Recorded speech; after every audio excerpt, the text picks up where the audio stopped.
Well, somebody should probably go find him. Yeah.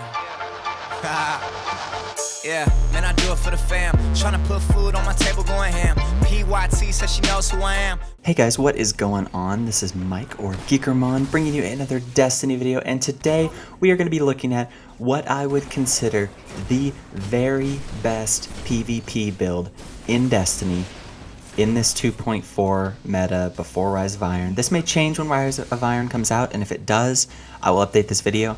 But right now, if you look at the top players in the world for each of the different game modes, you are going to see a large percentage of players running this exact build. Now there are a couple variations that I'll go over, and you could change it to fit whatever your playstyle might be. But I will tell you, I've been playing this for about a week, and I have seen a tremendous hike in my KD. It's crazy how good this build is. So let me walk you through it, show you the different pieces, and give you some examples of why each of the aspects of this build are so solid in today's meta. If you do enjoy today's video, make sure and smash that like button. It means so much to me, and it really helps this channel grow. I really think we can get this video to 50 likes, guys. That would be amazing. And make sure, if you want to join the Geek Squad and want to see all kinds of Destiny content every couple days, make sure to hit that subscribe button. Alright guys, now that we got that out of the way, let's jump right into it. Alright guys, there it is. This is the class to run in PvP right now. Now I will tell you, there's a couple things. One, I don't have my intellect all the way up. Ideally, if you have a tier 11 or a tier 12 build, you're going to want to do 5 intellect and 1 or 2 on the discipline. Eventually I was able to build for that, but I did have to go to the vendor because I never ran a lot of intellect strength without any discipline. And so this is the first time I've had to build for that. Let's start out with the primary weapon. Now I am using the Lord High Fixer.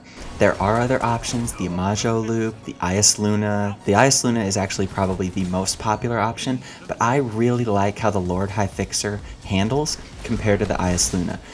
It's just a personal preference. I feel like the Ias Luna, I can't quite get that accurate shot, but it really depends on your playstyle. So I would play between the two, maybe even the Imago Loop if you get a good PvP roll, and see what fits your gameplay the best. In this meta, these hand cannons are a consistent 3-shot kill. I find myself wiping the floor with opponents that have auto rifles, with opponents that have medium range pulse rifles, or even scout rifles. I can be able to pick them off because these hand cannons have such high range and have such high stability that you can hit people way out of what I believe a hand cannon range should do. And so this is the most used and the most solid guns in the current meta. I won't go through all the perks because there are so many options to choose from, but I will tell you I would go for range, impact, and quick reload speed. The biggest downside for these guns is that they take a long time to reload, which can be a problem if you're in a close encounter gunfight. That is why we move on to our special weapon that I've chosen, a long-ranged shotgun. Now you can call it scrubby, you can call it whatever you want, but since the sniper rifles have been nerfed, these shotguns are now king of PvP, especially in game modes that have 6v6. So if you have a party crasher or a conspiracy theory or a high impact long range shotgun that has rangefinder on it, you're going to find yourself sniping your enemies from the other side of the map just to watch them fall and then get a message about how sweaty you are, and then watch them get a temporary ban for a week on their party chat because they cussed you out, and then you reported them and you feel bad about it, but deep inside you don't really feel bad about it because you kind of hope that they'll be more respectful players. Wow, that was relatable. Alright, so moving on to the heavy weapon, you need to be using the Truth. If you're not using the Truth, you're doing yourself a disservice. The aggressive tracking and grenades and horseshoes that this gun has puts it way far and above the rest of the heavy weapon options. So make sure when you're doing your build, go ahead and put this on as your heavy weapon. I can guarantee you won't be disappointed.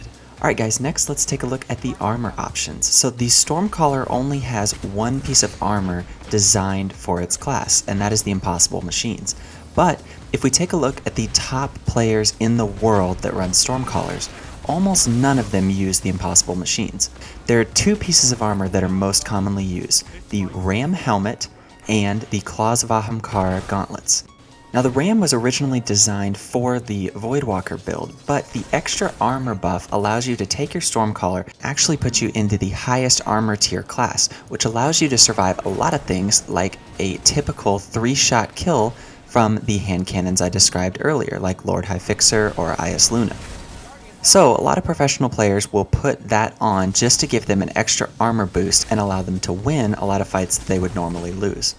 The other option is the Claws of Ahamkara. Now these gauntlets are used because it gives you a second melee, and as we all know, the Stormcaller melee is absurdly good, by far and away the best in the game. So they will double up on that and be able to shotgun melee, and with a full strength run be able to do that every 25 seconds.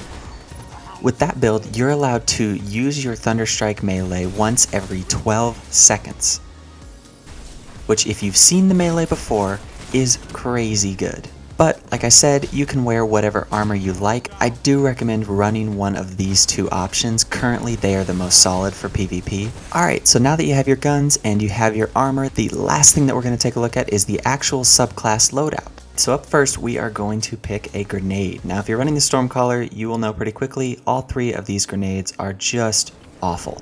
But the Storm Grenade is probably the least awful. It's great for area coverage. If you're trying to get a res or you're trying to prevent an enemy from getting a res, you can throw down a Storm Grenade and it'll protect the area fairly well. That's pretty much all you have, so that's what I would recommend, but again, that is totally up to you.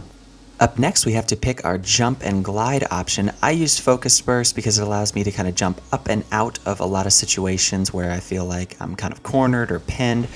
Balance Glide is also good, and I honestly don't even know what the first option is called because no one seems to use that once they unlock the other two. So I would definitely recommend you put on Focus Burst. Now the next perk is a key one that a lot of people at the top use, and it is called Ionic Blink. When you're in the middle of your storm trance, you can actually teleport or blink like a hunter or a void walker to avoid taking damage.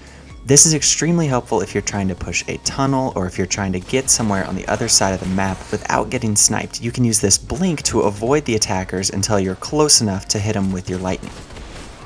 Now the next perk here is Amplitude, and this gives your Thunderstrike melee even greater range, which takes it from the longest ranged melee in the game to an even longer range and allows you to hit people well outside of shotgun range. You will actually see quite a few examples in this gameplay where I kill somebody after we trade shotgun hits, and I'm able to finish them off from really long distance solely thanks to my Amplitude perk.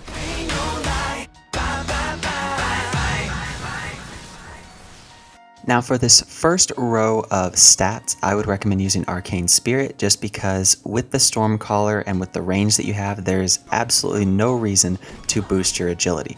You want to play as a tank, you want to play high armor, high recovery so that you can come back from a lot of things, so I would definitely recommend focusing on the first two attributes and just leaving the agility perk low. Now the next perk, Transcendence, is a really unique perk because it really rewards you for being conservative with your grenades and melees. If you have a full charge, at least one charge with your grenade and melee, then your super heals you and also lasts much longer. I actually believe with this perk your super lasts 24 seconds, which gives you plenty of time to roam the map, kill somebody, roam the map again, and kill them twice just to have them leave the lobby. Needless to say, it is an extremely strong build, so I would definitely recommend you put this on. Now for this next one, Divine Order, I won't spend too much time on it, but again, it goes back to using the armor and recovery to really tank out your Stormcaller build. And last but not least, we have Electrostatic Mind. Your Storm Trance actually charges faster when your allies are nearby.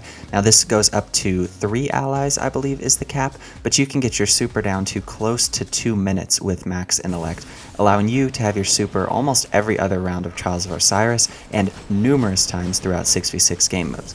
So definitely put this perk on if you want to be roaming with your super for almost half of the game. Well, that's it for me, guys. Thank you for watching. If you did enjoy the video, make sure and drop me a like, and if you want to join the Geek Squad, make sure you hit that subscribe button. Alright guys, I will see you in the next video. Peace.